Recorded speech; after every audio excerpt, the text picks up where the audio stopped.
As a father of a young daughter, I feel a great responsibility to make sure that she grows up caring about the right things. I wonder where she'll go to school and what she'll be passionate about. I wonder how she'll navigate a world that's so different to when I grew up and if she'll follow her dreams. I think about these things constantly, but more importantly, I wonder if she'll grow up to like board games. I mean, is there anything more important?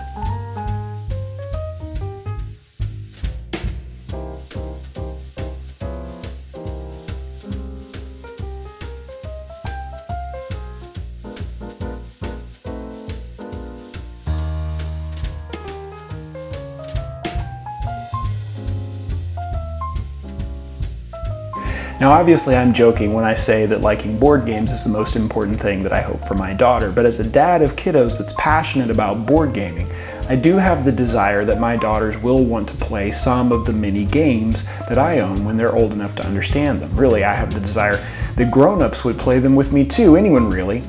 Please someone come to Texas and play board games with me. What happens in between now and when my kids are old enough to understand A Feast for Odin though? Well, that's where wonderful games like the Quest Kids come into the picture. Now in this video I'm going to be focusing specifically on the Big Bads of Tolk's Cave expansion for the Quest Kids, but I want to give a little bit of an overview of the base game too. If you're unaware of what the Quest Kids is, it's essentially a training in dungeon crawling for kids. The base game of Quest Kids is fantastic. You and up to 3 other players are exploring this abandoned cave of Tolk the Wizard, a mysterious figure missing from the kingdom of Treasure Falls for some time. You have a very straightforward dungeon crawler that has you moving through the board, turning over cards set up like dungeon tiles, and on each tile you may encounter treasures or a bad guy to try and scare away. And the whole system is super simple and streamlined because there aren't fiddly limits on movement range or strange line of sight requirements or anything like that. You just move to a tile and then resolve that tile.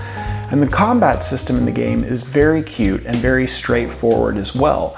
You have 3 colors of cards that represent abilities in the game. You can have power, magic, or wisdom. And each bad guy you encounter requires that you discard a certain number of cards. And if you don't have enough, you can even ask your fellow players for help. And if they do help you, they're rewarded with Kind Kid cards that give them special abilities or rewards themselves. And this streamlined system is a great way to get kids into this style of game, and you can start very early on and your kiddos will grasp the concepts. I played with my 5-year-old at the time and she understood the game. What's really cool about the base game of the Quest Kids as well is that it's a great basis point for some fun expansions. The Trial of Tolk the Wise was a really cool narrative adventure for the base game, and Treasure Falls Games is now coming out with the Big Bads of Tolk's Cave, which adds so many cool aspects to the game. So what all is added? Well, this expansion adds a new character, Flint, who is adorable and allows you to play with up to 5 players. It also adds events that the players can resolve during the game, a new deck of dungeon tiles, item cards, and most importantly, it adds big boss encounters and player action dice into the mix. The new dungeon tiles add a fun variety to the game and have 2 new elements. First, the tiles now have either-or choices, which give players more choice in the game, but the tiles also allow you to draw item cards, and the item cards are a big new part of the game that give players special weapons and armor and potions that they can use for a variety of useful effects. These item cards add a really cool element where players have a chance to create a unique combination of special armor, weapons, and potions that can vary from game to game, and I love this concept. The items feel really powerful and they help the players survive against some of the updated challenges in the game. And one of the new challenges that players have to overcome are the new event cards. Now, there are green and red event cards that players will have a chance to resolve after turning over certain dungeon tiles. And these event cards utilize the new action dice in the expansion to pass a test of some kind. Each event card will present players with an event that happens and a couple of choices about how to react to that event. Players respond to an event by attempting to take an action, and that's represented by rolling action dice to see if they're successful in that action. And each die face in the game represents an attribute like teamwork or sneaking or helping or outsmarting. So the kids may come up against a goblin that they either have to try and sneak away from or outsmart to trap in a spider web or something fun like that.